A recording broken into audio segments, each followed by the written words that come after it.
Berenice. Aegeus is my name. My family, I will not name it, is one of the oldest in the land. We have lived here inside the walls of this great house for many hundreds of years. I sometimes walk through its silent rooms. Each one is richly decorated by the hands of only the finest workmen. But my favorite has always been the library. It is here among books that I have always spent most of my time. My mother died in the library. I was born here. Yes, the world heard my first cries here, and these walls, the books that stand along them, are among the first things I can remember in my life. I was born here in this room, but my life did not begin here. I know I lived another life before the one I am living now. I can remember another time, like a dream without shape or body, a world of eyes, sweet sad sounds, and silent shadows. I woke up from that long night. My eyes opened, and I saw the light of day again, here, in this room full of thoughts and dreams. As a child, I spent my days reading in this library, and my young days dreaming here. The years passed. I grew up without noticing it, and soon I found that I was no longer young. I was already in the middle of my life, and I was still living here in the house of my fathers. I almost never left the house, and I left the library less and less. And so slowly, the real world, life in the world outside these walls, began to seem like a dream to me. The wild ideas, the dreams inside my head were my real world. They were my whole life. Berenice and I were cousins. She and I grew up together here in this house, but we grew so differently. I was the weak one, so often sick, always lost in my dark and heavy thoughts.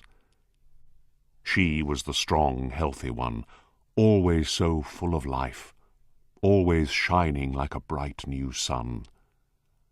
She ran over the hills under the great blue sky, while I studied in the library. I lived inside the walls of my mind, fighting with the most difficult and painful ideas.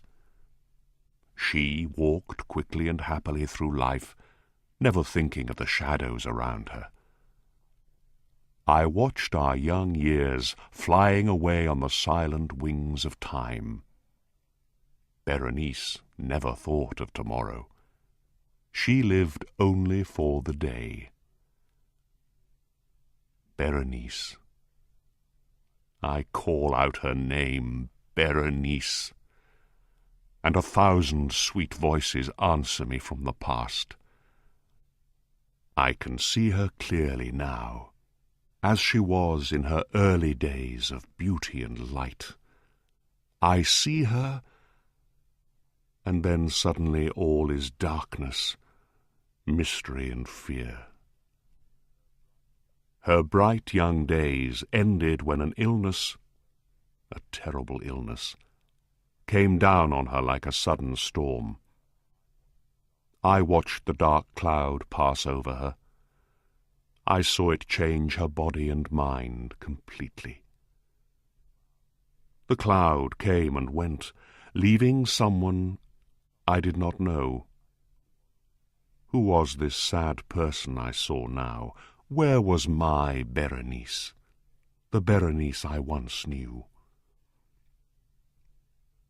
This first illness caused several other illnesses to follow. One of these was a very unusual type of epilepsy. This epilepsy always came suddenly, without warning. Suddenly her mind stopped working. She fell to the ground, red in the face, shaking all over, making strange sounds, her eyes not seeing any more. The epilepsy often ended with her going into a kind of very deep sleep. Sometimes this sleep was so deep that it was difficult to tell if she was dead or not. Often she woke up from the sleep as suddenly as the epilepsy began. She would just get up again as if nothing was wrong. It was during this time that my illness began to get worse. I felt it growing stronger day by day. I knew I could do nothing to stop it. And soon, like Berenice, my illness changed my life completely. It was not my body that was sick. It was my mind. It was an illness of the mind. I can only describe it as a type of monomania. I often lost myself for hours, deep in thought about something so unimportant that it seemed funny afterwards. But I am afraid it may be impossible to describe how fully I could lose myself in the useless study of even the simplest or most ordinary object. I could sit for hours looking at one letter of a word on a page. I could stay for most of a summer's day watching a shadow on the floor. I could sit without taking my eyes off a wood fire in winter until it burnt away to nothing. I could sit for a whole night dreaming about the sweet smell of a flower. I often repeated a single word again and again for hours, until the sound of it had no more meaning for me. When I did these things, I always lost all idea of myself, all idea of time, of movement, even of being alive. There must be no mistake. You must understand that this monomania was not a kind of dreaming. Dreaming is completely different. The dreamer, I am talking about the dreamer who is awake, not asleep, needs and uses the mind to build his dream. Also, the dreamer nearly always forgets the thought or idea or object that began his dream. But with me, the object that began the journey into deepest thought always stayed in my mind. The object was always there at the center of my thinking. It was the center of everything. It was both the subject and the object of my thoughts. My thoughts always came back to that object in a never-ending circle.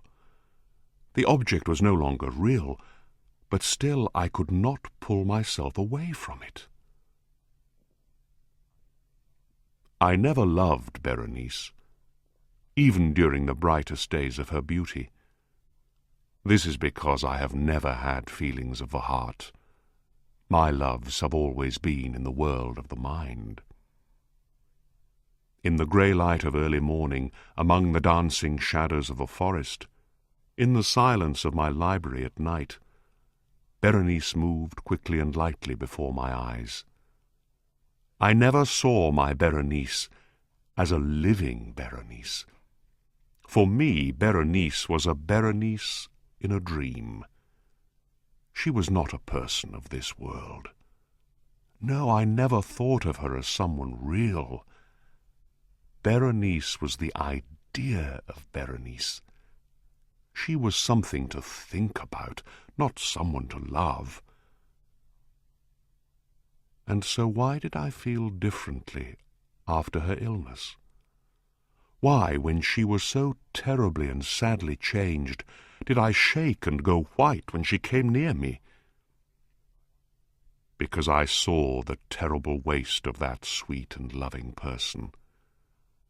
Because now there was nothing left of the Berenice I once knew. It is true, I never loved her, but I knew she always loved me, deeply. And so one day, because I felt so sorry for her, I had a stupid and evil idea. I asked her to marry me. Our wedding day was growing closer, and one warm afternoon I was sitting in the library. The clouds were low and dark, the air was heavy, everything was quiet. Suddenly, lifting my eyes from my book, I saw Berenice standing in front of me. She was like a stranger to me, only a weak shadow of the woman I remembered. I could not even remember how she was before. God, she was so thin. I could see her arms and legs through the grey clothes that hung round her wasted body. She said nothing, and I could not speak. I do not know why, but suddenly I felt a terrible fear pressing down like a great stone on my heart. I sat there in my chair, too afraid to move. Her long hair fell around her face. She was as white as snow. She looked strangely calm and happy, but there was no life at all in her eyes. They did not even seem to see me. I watched as her thin, bloodless lips slowly opened. They made a strange smile that I could not understand. And it was then that I saw the teeth. Oh, why did she have to smile at me? Why did I have to see those teeth? I heard a door closing and I looked up. Berenice was not there any more. The room was empty. But her teeth did not leave the room of my mind. I now saw them more clearly than when she was standing in front of me. Every smallest part of each tooth was burnt into my mind.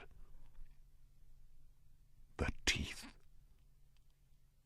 There they were in front of my eyes, here, there, everywhere I looked, and they were so white, with her bloodless lips always moving round them. I tried to fight this sudden, terrible monomania, but it was useless. All I could think about, all I could see in my mind's eye was the teeth. They were now the centre of my life.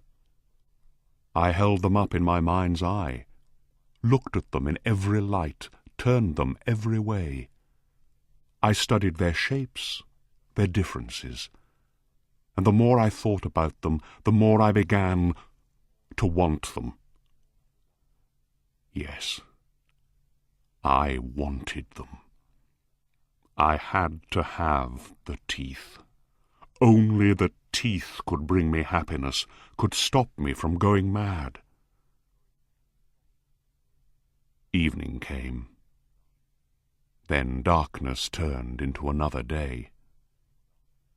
Soon a second night was falling, and I sat there alone, never moving. I was still lost in thought, in that one same thought. The teeth. I saw them everywhere I looked, in the evening shadows, in the darkness in front of my eyes. Then a terrible cry of horror woke me from my dreams. I heard voices and more cries of sadness and pain. I got up and opened the door of the library. A servant girl was standing outside, crying. cousin, sir," she began. "It was her epilepsy, sir. She died this morning." This morning? I looked out of the window. Night was falling. "We are ready to bury her now," said the girl. I found myself waking up alone in the library again. I thought that I could remember unpleasant and excited dreams, but I did not know what they were. It was midnight. They buried Berenice soon after dark, I told myself again and again, but I could only half remember the hours since then. Hours full of a terrible, unknown horror. I knew something happened during the night, but I could not remember what it was. Those hours of the night were like a page of strange writing that I could not understand. Next, I heard the high, cutting scream of a woman. I remember thinking, what did I do? I asked myself this question out loud, and the walls of the library answered me in a soft voice like mine. What did you do? There was a lamp on the table near me, with a small box next to it. I knew this box well. It belonged to our family's doctor. But why was it there now on the table? And why was I shaking like a leaf as I looked at it? Why was my hair standing on my head? There was a knock on the door. A servant came in. He was wild with fear and spoke to me quickly in a low, shaking voice. I could not understand all of what he was saying. "Some of us heard a wild cry during the night, sir," he said. "We went to find out what it was, and we found Berenice's body lying in the open, sir," he cried. "Someone took her out of the hole where we buried her. Her body was cut and bleeding. But worse than that, she was not dead, sir. She was still alive." He pointed at my clothes. There was blood all over them. I said nothing. He took my hand. I saw cuts and dried blood on it. I cried out, jumped to the table and tried to open the box. I tried and tried, but I could not. It fell to the floor and broke. Dentist's tools fell out of it, and with them, so small and so white, 32 teeth fell here, there, everywhere.